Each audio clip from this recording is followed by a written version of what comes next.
जय हिंद, नमस्कार साथियों। स्वागत करता हूं आप सभी का हमारे YouTube channel study answers classes पर। साथियों, बीएसटीसी और पीटीटी एग्ज़ाम की तैयारी करने वाले सभी साथियों के लिए ये क्लास काफ़ी ज़्यादा इंपॉर्टेंट है। साथियों, आप सभी पेपर की तैयारी करते हो और उसमें आपका एक सेक्शन आता है भाग द, जिसमें आपके भाषा योग्यता हिंदी के क्वेश्चन पूछे जाते हैं। आप सभी को इसमें मतलब हिंदी के टोटल 30 क्वेश्चन पूछे जाते हैं, जो कि आपका एक 3 नंबर का क्वेश्चन होता है। टोटल 90 नंबर के जो क्वेश्चन होते हैं वो पूछे जाते हैं। तो साथियों, आप सभी को ये जानने की उत्सुकता रहती है कि क्वेश्चन किस लेवल के पूछे जाते हैं। इसी के लिए मैं आप सभी के लिए 2024 का जो प्रीवियस ईयर्स 2024 का बीएसटीसी पेपर है वो लेकर उपस्थित हूँ। क्या कि आपके पिछले वर्ष वाले पेपर में 2024 में हिंदी के क्वेश्चन कैसे पूछे गए थे, आप सभी को यहाँ पे अनुमान लग जाएगा। इसलिए इस क्लास को पूरा देखना, एंड तक देखना, क्योंकि ये क्लास में जो क्वेश्चन मैं करवाऊंगा वो रिपीट भी होंगे आपके इस बार पेपर में। तो काफ़ी इंपॉर्टेंट क्लास है, चैनल को सब्सक्राइब कर लेना। बिना टाइम वेस्ट किए क्लास को शुरू करते हैं। बिल्कुल आप सभी के सामने पहला प्रश्न है कि निम्न में से जो बादल शब्द का जो पर्यायवाची नहीं है, बादल शब्द है उसका पर्यायवाची नहीं है साथियों, तो वो आपका जलप्रपात है। यानी कि साथियों, जो क्वेश्चन में राइट कर रखे हैं ये पुराना पेपर है। एक्चुअली किसी ने कर रखे हैं, गलत भी है और सही भी है, इसलिए जो मैं करेक्ट आंसर वहीं बताऊंगा आपको यहाँ पे। अगला क्वेश्चन है, निम्न में से किस विकल्प में सभी शब्द परस्पर मतलब पर्यायवाची नहीं है। तो सभी विकल्प में यानी कि परस्पर यानी कि सही पर्यायवाची शब्द नहीं है। तो 172 का जो करेक्ट आंसर होगा साथियों, यानी कि एक तो वायस हो गया, कोकिल हो गया और कुंतल हो गया। साथियों, अपना जो डी वाला ऑप्शन है ये आपका क्या परस्पर यानी कि पर्यायवाची नहीं है। ठीक है, तो आपका यहाँ पे डी वाला ऑप्शन राइट हो जाएगा। अगला सवाल की बात करते हैं अपन 173 निम्न में से तीव्र का विलोम शब्द क्या होगा। तीव्र का मतलब विलोम शब्द होता है साथियों मंद। क्या होता है? मंद। आपका यहाँ पे सी वाला ऑप्शन आपका अपना राइट हो जाएगा। ठीक है, अगला सवाल, निम्न में से किस विकल्प में परस्पर विलोम शब्द नहीं है। तो विकल्प परस्पर विलोम शब्द सही नहीं है, तो वो कौन सा है भाई? काफ़ी इंपॉर्टेंट। 174 का जो करेक्ट आंसर होगा वो है साथियों श्लाघा प्लस प्रशंसा। ये क्या है आपका? मतलब परस्पर विलोम शब्द नहीं है ये। ठीक है, अलग अलग है। विलोम शब्द जो नहीं है, विलोम मतलब किसी शब्द का उल्टा, अपोजिट। ठीक है, अगला है साथियों, निम्न में से अब्ज शब्द युग्म का सही अर्थ क्या है। बताओ भाई। अब्ज और अब्द ये दो चीज़ें हैं। अब्ज और अब्द शब्द का जो कि सही अर्थ क्या है इसका, तो बताओ भाई सही अर्थ क्या है। अब्ज का मतलब होता है साथियों कमल और अब्द का मतलब होता है बादल। ये आपका यहाँ पे करेक्ट ऑप्शन क्या होगा? आपका ए वाला सही युग्म अर्थ है आपका यहाँ पे ए, कमल या बादल, कमल बादल होगा। इसी क्रम में साथियों अगला सवाल यहाँ पे पूछा जाता है आपका कि निम्न में से भवन भुवन शब्द का सही युग्म का सही अर्थ क्या है। भवन भुवन जो दो आपका शब्द है, युग्म शब्द है, उसका अर्थ क्या होगा? तो भवन भुवन काफ़ी इंपॉर्टेंट है। इसका जो सही युग्म होगा साथियों, हाँ, भवन का मतलब होता है घर और भुवन का मतलब होता है संसार। साथियों, अपना सी वाला ऑप्शन यहाँ पे करेक्ट होगा। ठीक है, जो भी क्वेश्चन करवा रहा हूँ काफ़ी इंपॉर्टेंट है आपके, और प्रीवियस ईयर्स क्वेश्चन पेपर 2024 है, इसलिए ध्यान रखना, कई बार ये रिपीट होते हैं आपके। अगला 177 निम्न में से, हाँ बिल्कुल साथियों, निम्न में से आपका अगला सवाल है, निम्न में से संयुक्त वाक्य का उदाहरण बताओ। संयुक्त वाक्य का उदाहरण 171 बी ऑप्शन आपका यहाँ पे है कि मैं दिल्ली गया, मेरी पत्नी आगरा। यानी कि संयुक्त वर्ण है आपका, यानी कि दो वाक्य यहाँ पे मिश्रित है, मैं दिल्ली गया और मेरी पत्नी आगरा गई। ठीक है, तो बी ऑप्शन यहाँ पे आपका राइट हो रहा है। ठीक है, अगला सवाल देखो, वर्षा होती है तो अनाज पैदा होता है। भाई बिल्कुल सही बात है, वर्षा होती है तो अनाज पैदा होता है। निम्न में से ये कौन सा वाक्य है भाई? बताओ, काफ़ी इंपॉर्टेंट। वर्षा होती है तो अनाज पैदा होता है, तो ये आपका होता है साथियों संकेतवाचक। क्या हो जाएगा? ये संकेत दे रहा है कि भाई वर्षा होगी तो अपना क्या होगा? अनाज पैदा होगा। ये संकेतवाचक है। ए ऑप्शन आपका यहाँ पे अपना राइट हो जाएगा। ठीक है, अगला सवाल, निम्न में से अशुद्ध शब्द कौन सा? निम्न में से अशुद्ध शब्द, यानी कि 179 का राइट क्या होगा भाई? अशुद्ध शब्द है साथियों आपका यहाँ पे, बिल्कुल अशुद्ध शब्द। यहाँ पे जो करेक्ट 179 का होगा साथियों सी मंत्रिमंडल। क्या है? मंत्रिमंडल जो शब्द है अशुद्ध है। ठीक है, अगला सवाल भाई, सवाल 180 पूछा जाता है आपका कि निम्न में से अशुद्ध शब्द यहाँ पे भी बताना है। तो 180 का जो अशुद्ध शब्द होगा साथियों वो अपना यहाँ पे 180 का डी यानी कि शुश्रूषा होगा। यानी कि अपना ये डी वाला ऑप्शन क्या है? ये अशुद्ध है। ठीक है, इसी क्रम है।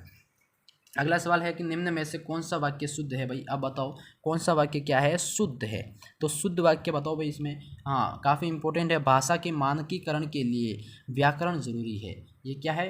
भाषा के मानकीकरण के लिए शुद्ध यानी कि भाषा के मानकीकरण के लिए व्याकरण जरूरी है। यानी कि अपना यहाँ पे डी वाला ऑप्शन का क्या है? बेहद इंपॉर्टेंट है भाई। अगला सवाल, निम्न में से शुद्ध शब्द बताओ। यानी कि शुद्ध वाक्य और अशुद्ध वाक्य से आपके यानी कि दो क्वेश्चन 4 प्रश्न पूछे जाते हैं। शुद्ध शब्द यहाँ पे कौन सा होगा?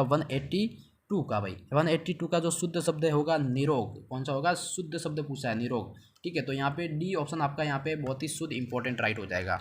अगला है भाई, सुसुंदर के सिर में समेली का तेल, सुसुंदर के सिर में समेली का तेल, कहावत निम्न में से अर्थ बताओ भाई, इसका कहावत का सही अर्थ क्या होगा, यानी कि अयोग्य व्यक्ति को कीमती वस्तु मिल जाना, यानी कि जो अयोग्य व्यक्ति जो डिजर्व नहीं करता है उसको क्या होता है भाई, कीमती चीज़ का मिलना, सुसुंदर के सिर में समेली का तेल इसके लिए प्रयुक्त होगा।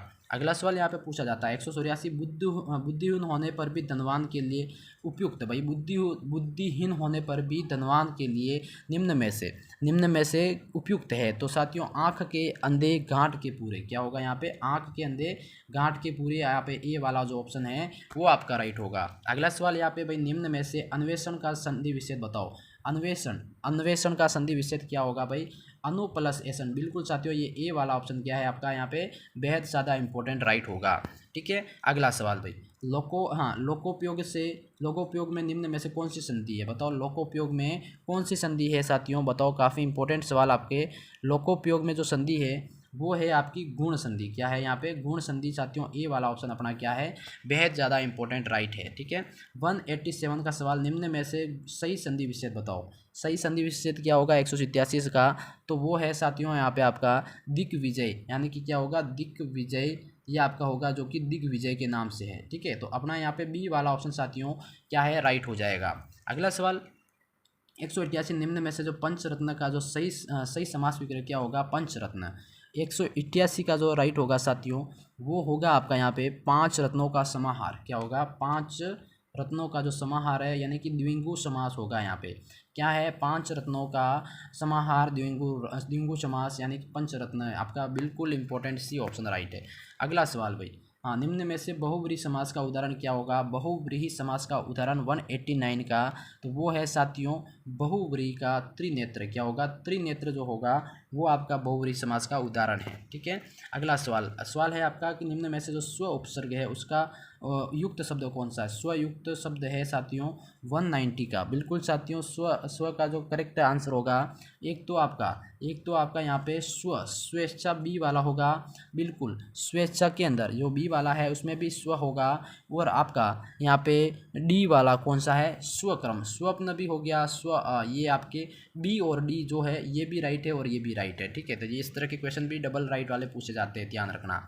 अगला सवाल यहाँ पे, निम्न में से अन उपसर्ग से बना शब्द नहीं है बताओ भाई, अन उपसर्ग से बना शब्द नहीं है, तो 191 का जो करेक्ट आंसर होगा साथियों वो है अनुदान, क्या है अनुदान, जो कि अन से नहीं है ये अनु से बना है। ठीक है, ये ध्यान रखना भाई। अगला सवाल यहाँ पे, निम्न में से फारसी उपसर्ग से बना शब्द नहीं है, तो फारसी उपसर्ग 192 का क्या होगा भाई, काफ़ी इंपॉर्टेंट शब्द नहीं है, तो वो है दुराचारी, क्या है दुराचारी, जो कि नहीं है। अगला सवाल 193, निम्न में से बिशोना शब्द में से कौन सा प्रत्यय है, बिशोना शब्द में कौन सा प्रत्यय 193, बिशोना शब्द के अंदर कौन सा प्रत्यय है, तो ओना, क्या होगा भाई यहाँ पे जो ओना प्रत्यय है जो कि बिशोना के अंदर प्रेजेंट है। ठीक है, ये ध्यान रखना। अगला सवाल 194 है कि निम्न में से भाववाचक तद्धित प्रत्यय से बना शब्द, तद्धित प्रत्यय से बना शब्द है, भाववाचक तद्धित प्रत्यय से बना शब्द है, वो है साथियों बुढ़ोती, क्या होगा डी वाला ऑप्शन आपका यहाँ पे काफ़ी ज़्यादा इंपॉर्टेंट है। ठीक है, अगला सवाल भाई, सवाल है आपका, निम्न में से कौन सा युग्म अशुद्ध है बताओ, कौन सा शब्द है, कौन सा युग्म अशुद्ध है, तो 195 का आंसर होगा भाई, बिल्कुल काफ़ी इंपॉर्टेंट है, कौन सा है यहाँ पे सी वाला, राग जो रंग है वो आपका अशुद्ध है, सी ऑप्शन अपना यहाँ पे काफ़ी इंपॉर्टेंट। अगला सवाल, निम्न में से अमीय शब्द का जो पर्यायवाची क्या होगा, तो अमीय जो शब्द है उसका जो पर्यायवाची है वो है आपका सुधा, क्या होगा भाई सुधा वाला आपका डी ऑप्शन क्या है राइट है। ठीक है, अगला सवाल यहाँ पे, जंगल में लगने वाली आग के लिए निम्न में से कौन सा शब्द है, जंगल में लगने वाली आग से रिलेटेड शब्द कौन सा है, तो वो है दावानल, क्या हो जाएगा दावानल, ये आपका जो काफ़ी इंपॉर्टेंट है, जंगल में आग लगी से संबंधित हो जाएगा। ठीक है, अगला सवाल, आँखों से परे के लिए उपयुक्त शब्द बताओ भाई, आँखों से परे यानी कि आँखों से परे के लिए उपयुक्त शब्द है परोक्ष, क्या होगा भाई बिल्कुल बी वाला ऑप्शन आपका ये सेकंड ऑप्शन राइट होगा। अगला सवाल साथियों पूछा जाता है आपका यहाँ पे कि निम्न में से संप्रदान तत्पुरुष उदाहरण बताओ भाई, काफ़ी इंपॉर्टेंट, संप्रदान तत्पुरुष का उदाहरण 199 का क्या होगा, तो वो है साथियों हवन सामग्री, क्या होगा यहाँ पे ए ऑप्शन क्या है, हवंस के लिए सामग्री, तत्संप्रदान तत्पुरुष का यहाँ पे उदाहरण होगा। ए ऑप्शन आपका यहाँ पे राइट हो जाएगा। अगला सवाल पूछा जाता है आपका काफ़ी इंपॉर्टेंट, निम्न में से शक्ति का उपासक के लिए उपयुक्त शब्द बताओ भाई। शक्ति का उपासक के लिए उपयुक्त शब्द 200 का क्या राइट होगा? तो उपयुक्त शब्द है शाक्त। क्या होगा भाई? शाक्त। यहाँ पे डी ऑप्शन आपका क्या है, राइट हो जाएगा। टोटल अपन ने यहाँ पे 30 क्वेश्चन हिंदी के करे, यानी कि 30 में से अगर आपके कितने प्रश्न राइट हो रहे हैं आप कमेंट्स में ज़रूर बताना। पिछला पेपर का जो लेवल आपको कैसा लगा कमेंट्स में ज़रूर बताना। मैं मिलता हूँ नेक्स्ट क्लास में, तब तक के लिए जय हिंद, जय भारत मेरे प्यारे साथियों।